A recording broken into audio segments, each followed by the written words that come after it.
Welcome to the Pennsylvania Rock Show. Since 2004, we've been the home of Pennsylvania's unsigned rock, raw, loud, and unapologetic. From live radio to podcast and streaming everywhere, this is underground music without a filter. Turn it up, let it bleed. And now, here's your host, Bill Damiano.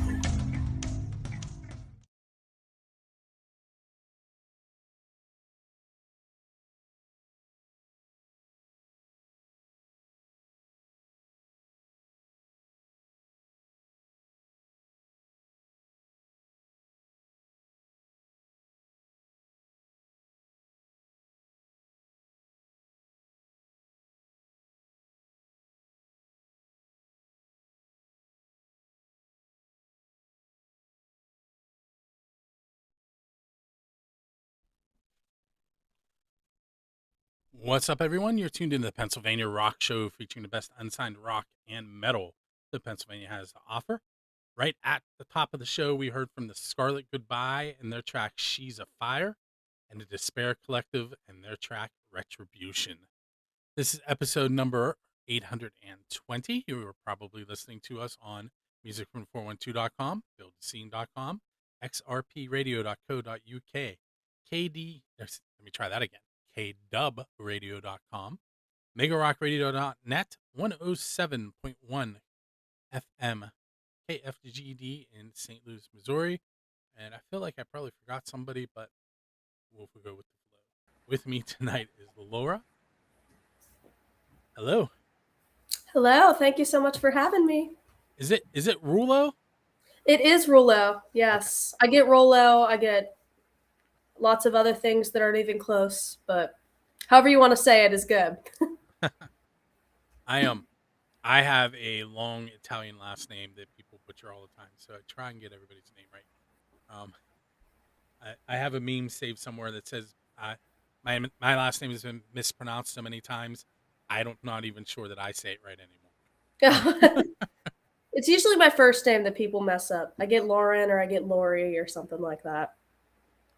So let's start out with the obvious. You're a little younger than most of my guests, and you probably have just as much time on the stage from what I was reading. How long have you been playing?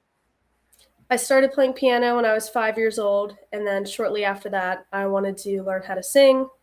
I had a really good teacher. She would come to our house and give us private lessons, so I had her for a good number of years. And she played the guitar, so I wanted to learn to play the guitar shortly after that. But I started gigging when I was around 12 years old, so I started getting into the open mic scene and doing a lot of, things that pretty much anybody can just jump up. And then people started offering me gigs shortly after that, and I'm like, that sounds scary.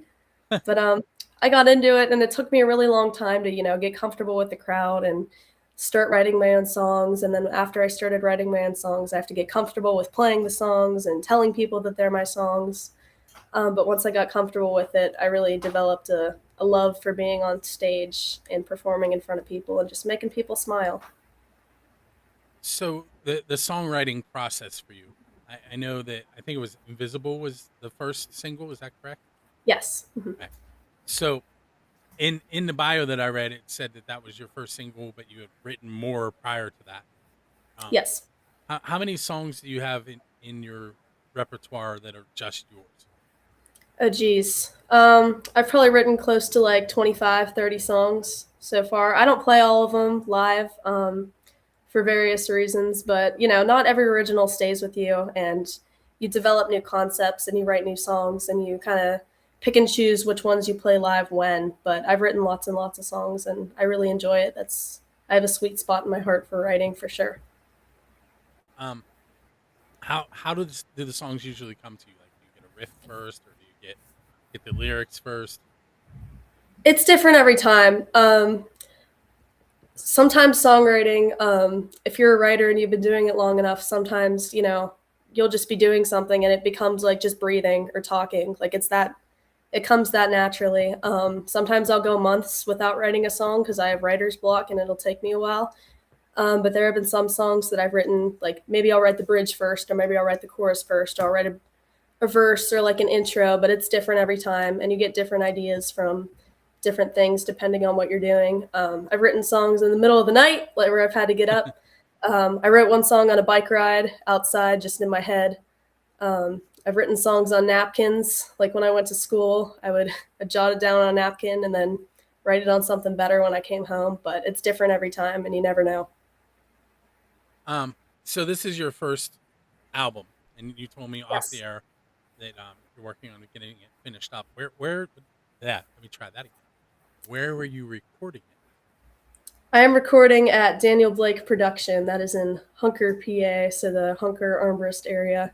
Dan's a great guy, and I'd recommend him to anyone that's thinking about recording or doing anything along that lines. And even when you're not recording, he's just a great guy to hang out with. He plays pretty much every instrument you can think of, and he's great at it. He really puts a lot of time into what he does, and you can tell he's taken a lot of time to hone his craft, and he puts a lot of thought into you, and you're not just there. You're as soon as you step in, you're part of that family.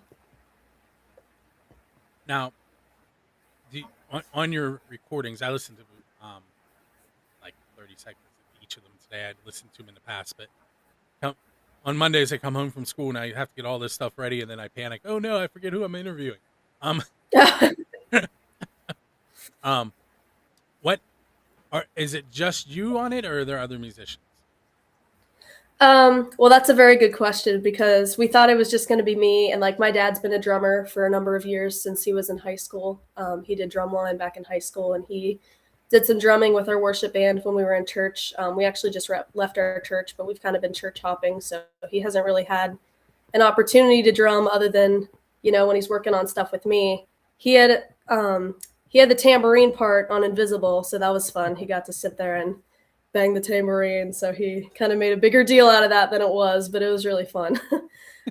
We have a number of people coming in to sing, because there's one part on the one song that's going to be on the album that there's one part where, a bunch of people join in with me and sing, so that's going to be lots of fun. We got a couple different people coming in to the studio this Tuesday. Actually, we're going to be working on that, so obviously my producer has done some work with me on that. We're thinking of maybe having some mandolin on there, and I don't play the mandolin, so we're going to see if maybe we can get somebody to come in and do that as well. But there are definitely going to be some other people featured on the album. I'm excited about it. So I know of the tracks Invisible and Things Change. How many tracks are on the album, or planned? We're planning for 9. And 9 songs. Is there a release date for it? We're thinking summer, around the summertime.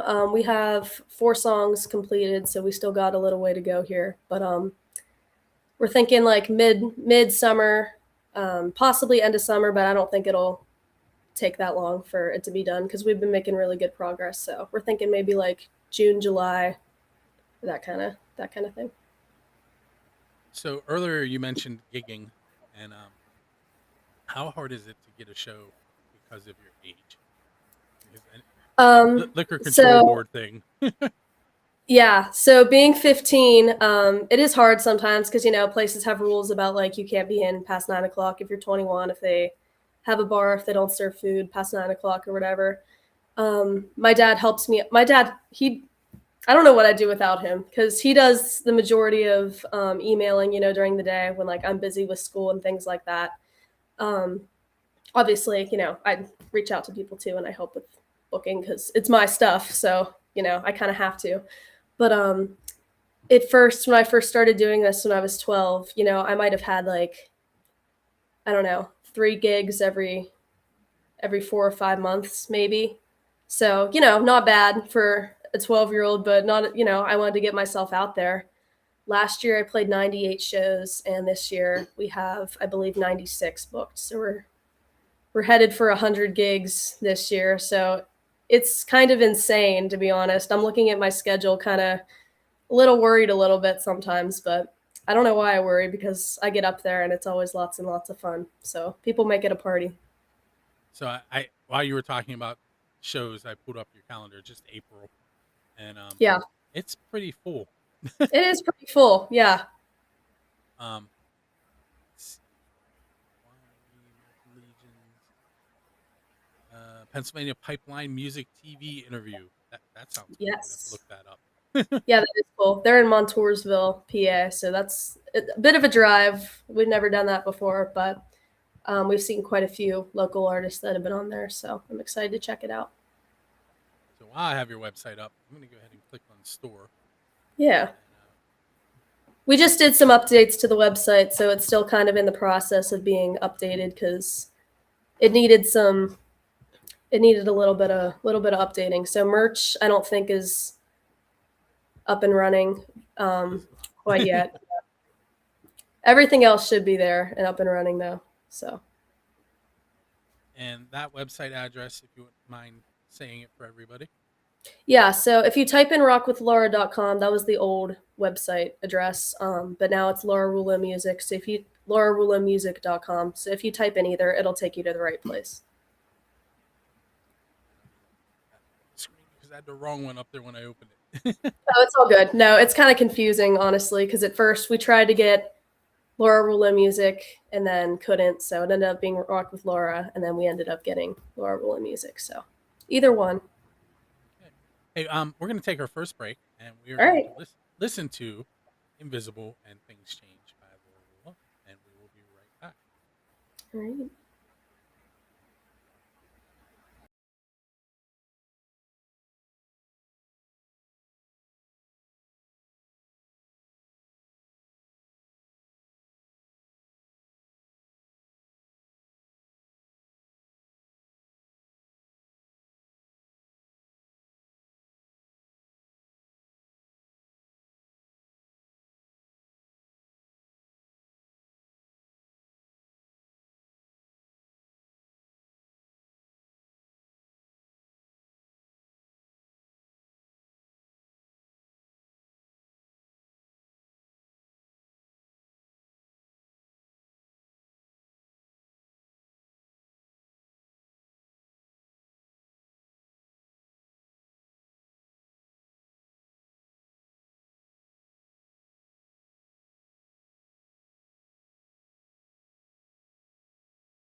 Hey, it's Bill. You're tuned into the Pennsylvania Rock Show, episode number 820.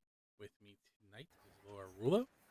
If you're just tuning in, you missed the first segment. We learned all about her writing process and about her album. So she got like the straight, normal kind of interview, and now I'm going to hit her with some Pennsylvania Rock Show questions. And those of you that are familiar with the show are probably laughing. So I kind of prepped her a little bit for a few of them off the air, and I'm going to give her those ones right off the bat to get her into the swing of things. And the first one I mentioned, I was going to ask you about pizza, Laura. And Yeah. this question will probably end up being my retirement podcast. I'm going to go back and listen to my old shows and go visit pizza places. But the question is, what is the best pizza you've had because you're a musician? So it could be at one of your gigs, or maybe you order pizza while you were recording, or something along those lines. Yeah. I got an easy answer to this one because some of the best pizza I've ever had, period. I'm going to have to say Yellow Bridge Brewing. They have a location in Greensburg and in Delmont, but the one in Delmont is the one that does music. So I'd specifically direct you to the one in Delmont if the one in Greensburg's closer, then whatever. But they have both. They have flat pizza, or they have the big square ones. So their pizza's outstanding, out of this world. They do an open mic there every Wednesday, hosted by Dave Stout, and they do regular music there. So they book solo artists, small bands too, but they're very supportive of the local music scene, and they have great pizza. I've never been in the building in Delmont, but Yeah. I did break down there one time on my way to work, and was in Oh, their parking lot waiting to be towed. Someday I'm going to stop there though. I drove for past it sure. last night. You're gonna have to. All right, so I also gave you a heads up on the Dave Grohl question, which really is, if who would you want to go up on stage with and perform one of their originals? Does the person have to be alive, or are you thinking like someone who's passed on? So That's an important. we can hold off on this question, and I'll ask a different question. Okay. And you understand? Well, you might understand. Your dad will understand for sure why. All right. He can help me out then if I need some help. All right, so you're leaving one of your shows, and there's a DeLorean sitting there with its door up in the air and a flux capacitor in the back seat. And she's definitely looking at him. um, it is the movie Back to the Future. If you haven't seen it, DeLorean Oh, is I a time have. machine. I mean, Okay, not. I okay. haven't. I don't think I've sat down and watched the whole thing, but All right. So I in, know what you're in talking about. so in part of the storyline is he ends up going back in time, and he ends up playing guitar with Chuck Berry's cousin. Um, so if you were able to go back in time and play with anyone in the history of the world, who would you want to go Um, you probably have gotten this a lot, but I think I'm gonna have to say like Elvis Presley because he's one of the most musical legends of all time, and there are a lot of people that are like pretty obsessed with Elvis, and he's got some great stuff, and he's lots of fun. I think that'd be cool, and I play a lot of Elvis in my regular set. I think that'd be really cool. Which Elvis songs do you cover? Oh, I do lots of Elvis. Can't Help Falling in Love, Suspicious Minds, Don't Be Cruel, Burning Love. He's got some good stuff. Okay, so here's why we did this in order. So you still have a DeLorean. Now I ask you who you want to go up on stage with and perform one of their originals. Someone who's like still living, you mean? Nope, you have a time machine. You can pick anybody. Oh, I could pick anybody. Yep. Oh. Um, I think I'm gonna stick with like older artists, like maybe someone like Dolly Parton, because she's done so much good in the world, and she's had such a successful music career. And again, she has so much great stuff.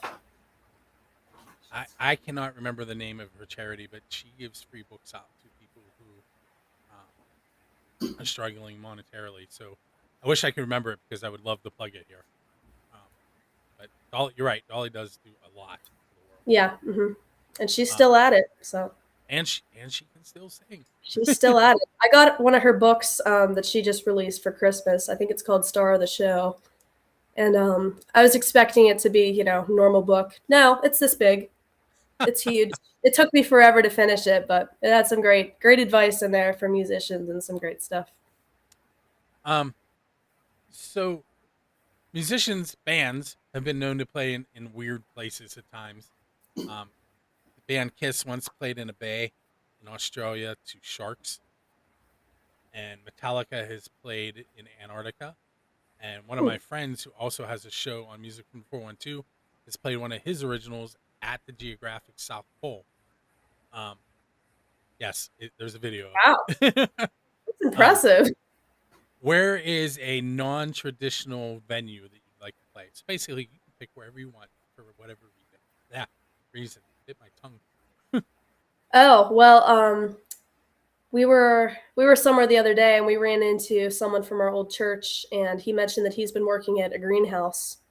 So he said, how cool would it be if you started like a tour for like a year of only playing greenhouses?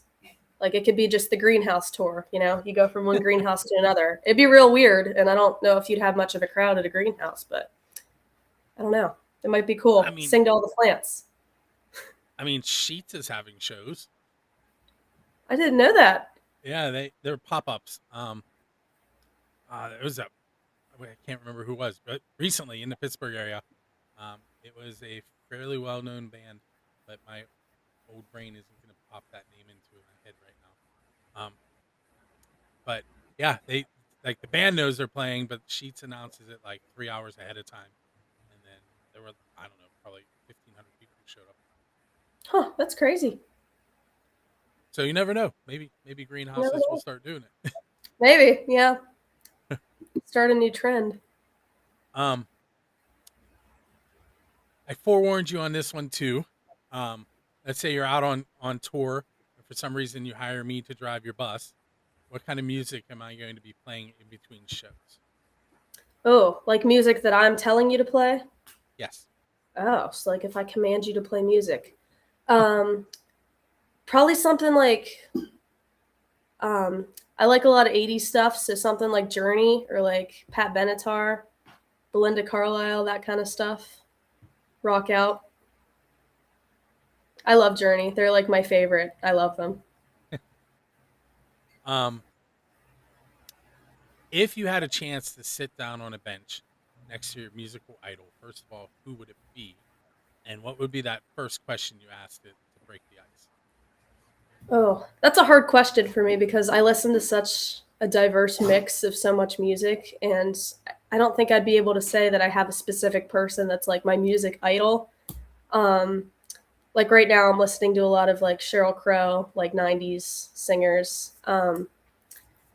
But I think if I could sit down and talk to any musical artist that's had that much success, I think I would just ask them, where it all started and how they pushed past, when it got hard, and people that told them they couldn't do it, or, things like that, because those are real struggles that every musician faces. Should I stick with this, or, I have to have a plan B. What's my plan B going to be? How am I going to get through this? But the people that have made it, I think it'd be really cool to hear their story. Okay, so we're going to take our second break. It's I asked you if you had seen the show before, and you told me that you had listened to a little bit of the Derek Woods episode. Yes. And believe it or not, he is in my queue for tonight's show. Oh, that's awesome. So we're going to play a new track from the Jaded Lips first called Trouble. And then we're going to play Fall of the Cards by Derek Woods. That's awesome. We'll be right back. All right.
Welcome back to episode 820 of the Pennsylvania Rock Show.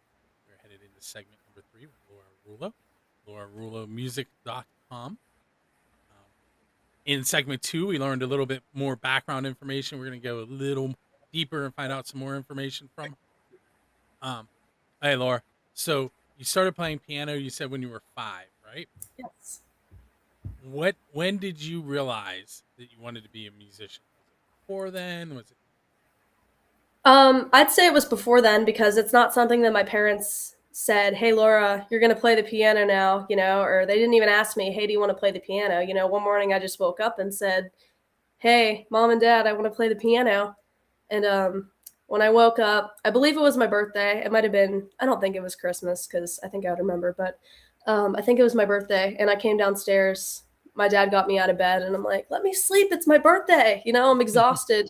And he brought me down the stairs and there's a little keyboard sitting there for me. And it was very, very hard at first, to play these 3 notes on the keyboard and memorize which keys are which. But once I got the hang of it, I wanted to expand my musical knowledge and start getting into some other instruments and learning how to do some other things. But it's become a huge part of my life, and music has always been a part of my parents' life as well, even though they didn't force it on me. It was something that I wanted to do. My mom played violin and viola when she was in high school, and my dad was a drummer.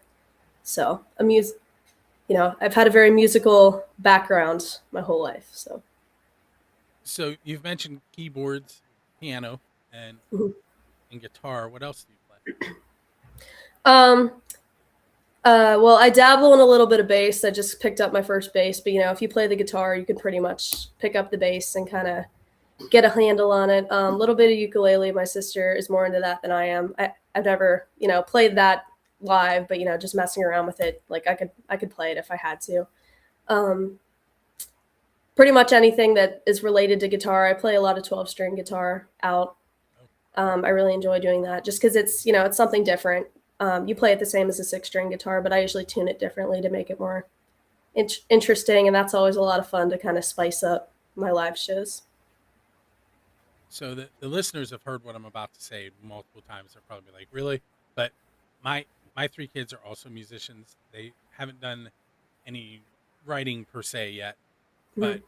but um, my daughter Emmeline sings and plays the flute. My daughter Bria plays the sax, the clarinet, and sings.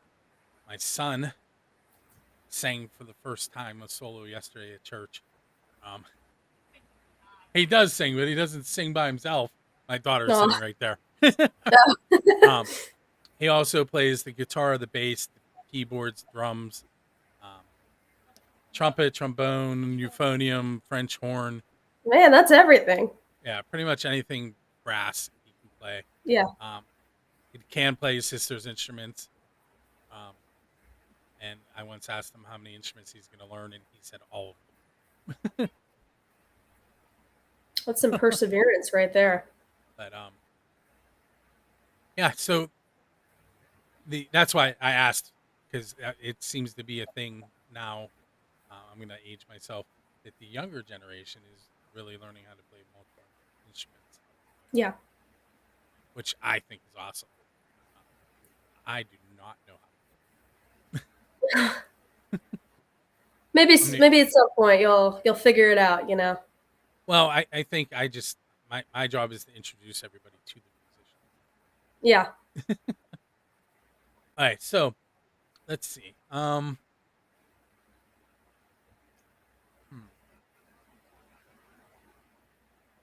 What what has been an embarrassing moment that you've had on stage? Oh geez. Oh man. I mean, when I first started, I was always embarrassed because, I was scared to get up there and even sing at all. I'd get so nervous and I didn't want to talk to the audience. So I just would get up there and like feel dumb half the time. Like I'm like this little 12-year-old and everyone else knows so much more than me. And I'm getting up there like, I don't want to say anything. I get up there with my little iPad and like, don't look at me. I'm scared. I can't even remember my name right now. I'm so scared. There was one time when I was playing in a band at a place in Irwin. I was helping host an open mic, and two of the guys on stage started fighting with each other from across the stage. So that was fun, trying to handle that. So that was kind of a little embarrassing to everybody in there. You could tell the vibe in the room was just kind of like everybody just kind of went quiet. But by the end of the night, they were buddies again. So it's all good. We're all good. But Have you been like? Was that a one-time deal, or have you been? Yeah, that was a one-time deal. I don't usually play with other musicians very often. When I get the chance, I definitely jump all over it because it's just so much fun. But our musician friends are always so busy, doing their own thing. It's really hard to make your schedules line up to the point where you can get together to even practice. But when given the chance, I definitely jump on it. Before I forget, we are kind of dwindling down on time. What Oh, I'm is the sorry. what is the name of the album? Oh, I think we're just gonna leave it the first one untitled because obviously I plan to come out with a couple different ones. But I think we're just gonna kind of call it the Laura Rullo debut album and just kind of put a picture up there and say Laura Rullo and see what happens. Okay. So, I did jump on your Spotify earlier. I saw that Invisible was on there. yes. Where else can people find your music? Pretty much any streaming service that you like to find music. So Spotify, Amazon Music, Apple Music. There's an app that one of the radio stations that I'm on uses called VoWave. That's sort of more complicated than the other streaming services, but if anyone wants to check that out, my stuff is up there as well.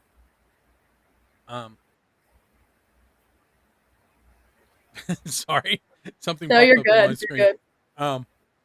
I never claimed to be professional. I just have lots of episodes. That makes you a professional, I promise. Okay, we'll take it.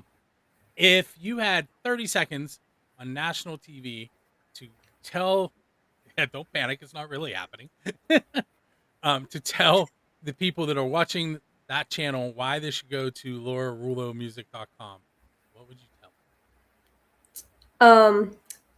Without trying to, we're not bragging here. It's shameless self-promotion is what's happening here. But I would say Laura Rullo has had lots of growth throughout her music career. and she has a very diverse set list, and she tries to bring lots of energy to the stage whenever she plays and just kind of make it lots of fun. Cool. So I do need to. I told you I have a new mic. I do have to do a real quick segment about my new mic. All right. Because I am sponsored by this company, and it's required part of sponsorship. Supposed to keep the name on screen at all times, but I'm still working on a desk situation. But it's Mono is the name of the company, mono.com.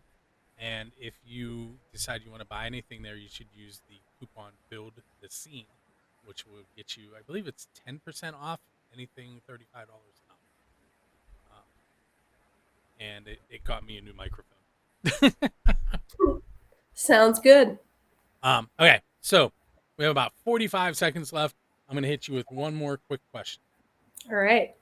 Yeah.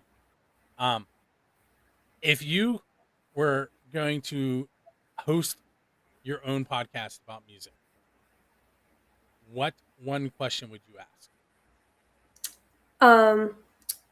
I mean, if I could steal your pizza question, I think I'd probably go for that because it's such a good question and you learn so much about, what's in the area.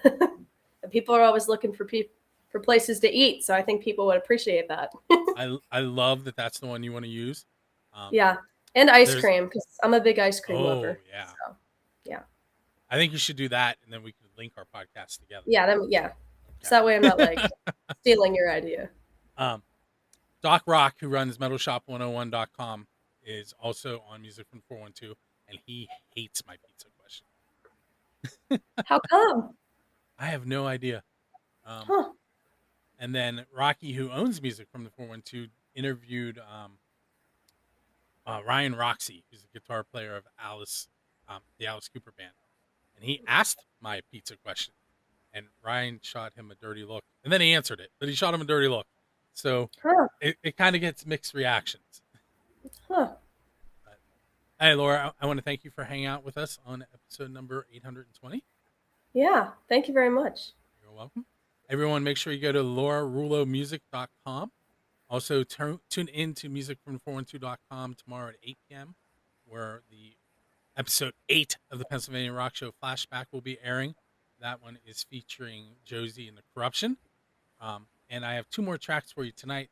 They are the Lyricals and their song Breakdown, and Neostem and their very, very 90s grunge version of their track Lackluster. Make sure you join us each and every Monday night.